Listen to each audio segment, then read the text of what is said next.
let's talk a little bit about when you get that job. A script arrives at your door or in the mail or FedEx, you sign for it, you open it up, and you look at it for the first time. How do you go about finding who that character is? So the first time I probably got like a decent role in New York, and I was auditioning for it was for a reading first. A lot of times here in New York City, a piece gets workshopped before you take it to Broadway or maybe out of town and then Broadway. So I was doing a reading called Crybaby that I had booked. I really didn't know much about it. That experience was such a trip because they didn't give us any music.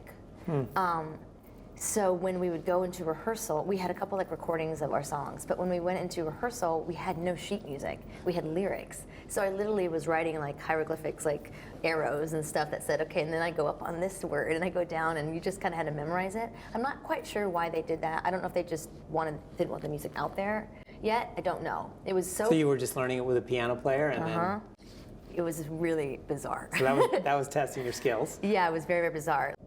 But in terms of the character, what's neat about creating a role, like that role, besides the movie Crybaby, the John Waters movie, like no one had sort of done this show before, so we could kind of just come up with whatever we wanted, you know? So just the freedom alone to just be in a rehearsal and say the lines as written or give it a go and say a completely different line, you know? That's kind of how I like to figure out a role, is just like play and experiment and just try all sorts of different things and just see sort of what works and what is going to work for the story and the director's vision, you know?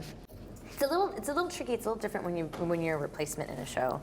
I've replaced in Wicked in the role of Glinda, and that, not to say you can't bring yourself to the role, but there's definitely like a map, I guess you could say. So there are, you know, you have to stick to the blocking.